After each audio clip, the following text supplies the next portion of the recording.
இன்று முதல் உன் காலம் மாறப்போகிறது. நேற்று வரை நீ அழுத கண்ணீர் ஒவ்வொன்றும் இன்று உனக்கான வெற்றி கடலாக மாறப்போகிறது. நீ எதை தேடி அலைந்தாயோ அது உன்னை தேடி வரும்படி நான் செய்வேன். பிள்ளையே, காலத்தின் சக்கரம் சுழலத் தொடங்கிவிட்டது. உன்னை வேண்டாம் என்று ஒதுக்கியவர்கள் வேண்டும் என்று கதரும் காலம் இது. இதுவரை நீ பட்ட அவமானங்கள் அனைத்தும் உனக்கு நான் சூட்டப் போகும் கிரீடத்திற்கான வைரக் கற்கள். நிமிர்ந்து நில். உன் அப்பன் நான் உனக்கு முன்னால் நடந்து வருகிறேன். உனக்கு தேவையானது எது என்று எனக்கு தெரியும். நீ கேட்காமலேயே உனக்கு எது சிறந்ததோ அதை உன் கைகளில் கொண்டு வந்து சேர்ப்பது என் வேலை. இது கிடைக்குமா என்று நீ சந்தேகப்படாதே. இது கிடைத்தே தீரும் என்று நீ உறுதி கொள். நீ இழந்தது ஒரு சிறு துளி என்றால் நான் உனக்கு தரப்போவது ஒரு மகா சமுத்திரம். தாமதமாகிறது என்று தவிக்காதே. சரியான நேரத்தில் மிகச் சரியாக உன் கதவை தட்டுவேன். உன் உழைப்பிற்கு வட்டியும் முதலுமாக பலன் தரும் நேரம் வந்துவிட்டது. இனி நீ எதற்கும் ஏங்க தேவையில்லை. உன் தேவைகளை நான் கவனித்துக் கொள்கிறேன். உன்னை அலட்சியம் செய்த அந்த மனிதர்களை பற்றி இனி ஒரு நொடி கூட யோசிக்காதே. அவர்களை பழிவாங்க நீ கத்தத் தேவையில்லை. உன் மௌனமே அவர்களின் தூக்கத்தை கெடுக்கும். உன் வளர்ச்சிதான் அவர்களுக்கு நீ கொடுக்கும் ஆகச்சிறந்த பதிலடி. நீ உயர்ந்து நிற்கும்போது உன்னை கீழே தள்ள பார்த்தவர்கள் அண்ணாந்து பார்ப்பார்கள். நீ அமைதியாக உன் பாதையில் நட. உன்னை சுற்றி ஒரு பாதுகாப்பு வளையமாக என் வேல் இருக்கும். யார் தடுத்தாலும் யார் மறைத்தாலும் நான் உனக்கு கொடுக்க நினைத்ததை எவனாலும் தடுக்க முடியாது. அன்று அவர்கள் காட்டிய அலட்சியம் இன்று உனக்கு கிடைத்த உந்துதலாக மாறட்டும். பயத்தை உன் அகராதியிலிருந்து அழித்துவிடு. பதற்றத்தை என் பாதங்களில் போட்டுவிடு. நீ எதை கண்டும் அஞ்சத் தேவையில்லை. 33 தேவர்களும் உனக்கு துணையாக இருப்பார்கள். ஏனென்றால் நீ என் பிள்ளை. உன் ஒவ்வொரு போராட்டத்திலும் நான் உன்னோடு போராடுகிறேன். உன் ஒவ்வொரு வெற்றியிலும் நான் உன்னோடு சிரிக்கிறேன். இனி உன் வாழ்வில் தோல்வி என்ற சொல்லுக்கே இடமில்லை. தைரியமாக இரு. உன் அப்பன் நான் இருக்கும்போது உன்னை யாரால் என்ன செய்துவிட முடியும்? இனி உன் வாழ்க்கை ஒரு சரித்திரமாக மாறப்போகிறது. இந்த நொடி முதல் நீ ஒரு புதிய மனிதனாக பிறக்கிறாய். கவலைகளை தூக்கி எறிந்துவிட்டு நம்பிக்கையோடு உன் வேலையை தொடங்கு. உன் கையை பிடித்து நான் வழிநடத்துகிறேன். நிமிர்ந்து நட. உன் வெற்றி பயணம் இன்று தொடங்குகிறது. வாழ்க்கையை ரசி, வெற்றியை அனுபவி. உன் அப்பன் நான் இருக்கிறேன். வெற்றி நிச்சயம். கலங்காதே. உன்னை மதிக்காத இடத்தில் நீ போராட வேண்டிய அவசியமில்லை. உன்னை மதிக்கக்கூடிய இடத்தை நானே உனக்காக தேர்ந்தெடுப்பேன். நீ செய்ய வேண்டியதெல்லாம் உனக்கான முயற்சியை மட்டும்தான். சூழலை நான் உருவாக்கி தருவேன். அங்கே நீ போராட தேவையில்லை. தானாகவே உயர்வாய். யாராவது உன்னை அலட்சியம் செய்கிறார்கள் என்றால் உடனே கவலைப்பட்டு முடங்கிவிடாதே. நான் இவ்வளவு செய்தும் என்னை இப்படி பார்க்கிறார்களே என்று உள்ளுக்குள் புலம்பி தவிக்காதே. அந்த வலியிலேயே நீ சிக்கிக் கொள்ளாதே. அந்த வலியை உனக்கான ஆயுதமாக மாற்று. புரிந்து கொள். அலட்சியம் என்பது துன்பம் அல்ல. அது உன் வாழ்க்கையின் வழிகாட்டி.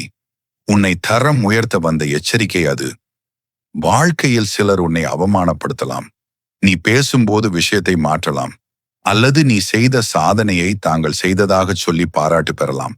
அப்படியே உனக்கு பாராட்டு கிடைத்தாலும் அதை மிக சாதாரணமாக பேசி சிறுமைப்படுத்தலாம். அவர்களுக்கு உன் கஷ்டமோ உன் தியாகமோ புரியாமல் போகலாம். ஆனால் உன்னை அணுவாக கவனிக்கும் எனக்கெல்லாம் தெரியும். அவர்களுக்கு பதிலடி கொடுக்கும் விதமாக உன்னை வாழ்க்கையில் நான் மிக உயரத்தில் அமர்த்தப் போகிறேன். அவர்கள் உன்னை உதாசீனப்படுத்துகிறார்கள் என்றால் அதற்கு ஒரு காரணம் இருக்கிறது. உற்று கவனி. நீ முன்னேறும் போது அவர்கள் முகம் மாறுகிறதா? அல்லது நீ சோர்வாக இருக்கும் போது மாறுகிறதா? எந்த நேரத்தில் அவர்கள் உன் மீது பொறாமை கொள்கிறார்கள் என்று கவனி. உன்னை ஒருவன் குறைவாக பார்க்கிறான் என்றால் அது உன் தவறு அல்ல. அது அவனுக்குள் இருக்கும் பயம். அவன் உன்னை நேரடியாக தாக்க மாட்டான். ஆனால் உன் வளர்ச்சியை தடுக்க பார்ப்பான். உனக்கான வாய்ப்பை தட்டி பறிக்க முயல்வான். உன் நம்பிக்கையை மெல்ல குறைக்க நினைப்பான். அதனால் இப்போது ஒரு முடிவெடு. இனி யாரையும் கண்மூடித்தனமாக நம்பாதே. யாரை எந்த இடத்தில் வைக்க வேண்டுமோ அந்த இடத்தில் மட்டும் வை. யாருக்கு எவ்வளவு இடம் கொடுக்க வேண்டுமோ அவ்வளவு மட்டும் கொடு. நீ இப்படி விலகி நிற்பது மற்றவர்கள் முன்னால் நீ அதிகாரம் செய்வது போல் தெரியலாம். ஆனால் அதுவே உனக்கான வெற்றி பாதையாக மாறும். யாரையும் வெறுக்க வேண்டாம். ஆனால் அவர்களிடமிருந்து ஒரு தூரத்தை பேணு. வலியை மட்டும் சுமந்தால் நீ சோர்வடைவாய். அந்த வழியையே உன் பாதையாக மாற்றினால் நீ புத்திசாலி ஆவாய். இதுவே உன் மனதிற்கு நிம்மதியை தரும். நான் சொல்லியிருக்கிறேன் அல்லவா, அமைதி இருக்கும் இடத்தில்தான் இந்த ஆறுமுகன் இருப்பான். இனி யாராவது உன்னை அலட்சியம் செய்தால் உடையாதே, என் அப்பன் பார்த்துக் கொள்வான் என்று அவர்களை உதறி தள்ளிவிட்டு உன் பாதையில் நட. உனக்கு தேவையானதை நான் தருவேன். உனக்கு தேவையற்றதை விலக்கி உன் வாழ்வில் நன்மையை மட்டுமே நடத்தி தருவேன். இது உறுதி. என் செல்லப்பிள்ளையே, உன் அப்பன் நான் வந்திருக்கிறேன். உன் கண்ணீரை துடைக்க அல்ல, உன் கவலைகளை சுட்டெரிக்க வந்திருக்கிறேன். பயம் கொண்டு தலையணையில் முகம் புதைத்து அழுத அந்த இரவுகள் என் கண்களுக்கு மறைந்ததல்ல. யார் இருக்கிறார்கள் எனக்கு என்று நீ கேட்டாயே. இந்த உலகமே உன்னை எதிர்த்து நின்றாலும் உன் நிழலாக நான் உன் பின்னே நிற்கிறேன். இந்த வீடியோவை நீ இப்போது பார்க்கிறாய் என்றால் அது தற்செயல் அல்ல. உன்னோடு பேச நான் போட்ட திட்டம் இது. நேற்று நீ தீபம் ஏற்றி என் முகத்தையே பார்த்து கொண்டிருந்தாயே. வார்த்தைகள் பேசவில்லை, ஆனால் உன் மனம் முழங்கியது. நீ கேட்டது ஒன்று, நான் தரப்போகிறேன் பல மடங்கு பெரியது. உன்னை அலட்சியம் செய்தவர்கள் வியந்து பார்க்கும் உயரத்திற்கு உன்னை நான் உயர்த்துவேன். நீ இழந்ததை விட 10 மடங்கு மேலான ஒன்றை தர நான் காத்திருக்கிறேன். பொறுமையாக இரு, என் அற்புதத்தை பார். இந்த உலகம் உன்னை தகுதியற்றவன் என்று சொன்னாலும் என் பார்வையில் நீ மாணிக்கம். அரியணையில் அமர வைக்கும் காலம் இதோ வந்துவிட்டது. உன் நேரம் ஆரம்பமாகிறது. உன் உழைப்பையும் நேர்மையையும் நான் பார்த்து கொண்டிருக்கிறேன். மற்றவர்கள் மதிக்கவில்லை என்றாலும் உன் அப்பன் நான் உனக்கு மகுடம் சூட்டுவேன். நீ நிமிர்ந்து நில். நீ யாரிடமும் சொல்லாமல் உனக்குள்ளே வைத்து அழுது கொண்டிருக்கிறாய். அது எனக்கு தெரியும் பிள்ளையே. உன் மனதிற்குள் ரணமாக இருக்கும் அந்த வலியை நான் உணராமல் இருப்பேனா? நீ சுமந்து கொண்டிருக்கும் அந்த ரணத்திற்கு பின்னால் ஒரு பெரிய காரணம் இருக்கிறது அல்லவா? ஒருவன் உன்னை அலட்சியம் செய்தான். அவன் சொன்ன வார்த்தைகள் அல்ல, அவன் நடந்த விதமே உன்னை காயப்படுத்தியது. உன் உழைப்பை மண்ணாக பார்த்தார்கள் என்று நீ கலங்கி நிற்கிறாய். ஆனால் பிள்ளையே, ஒன்றை மட்டும் நன்றாக தெரிந்து கொள். சிங்கம் தூங்கும்போது நரிகள் சத்தம் போடும். ஆனால் சிங்கம் ஒரு முறை கர்ஜித்தால் அந்த நரிகள் எங்கே போனதென்றே தெரியாது. நீ அந்த சிங்கம். உன்னை அலட்சியம் செய்பவர்களிடம் போய் நான் யார் தெரியுமா என்று விளக்கம் கொடுத்து கொண்டிருக்காதே. நீ கொடுக்கும் விளக்கம் அவர்களின் அகங்காரத்திற்கு தீனி போடும். மரியாதையை அல்ல, அங்கே நீ செய்ய வேண்டியது ஒன்றே ஒன்று. அமைதியாக இரு.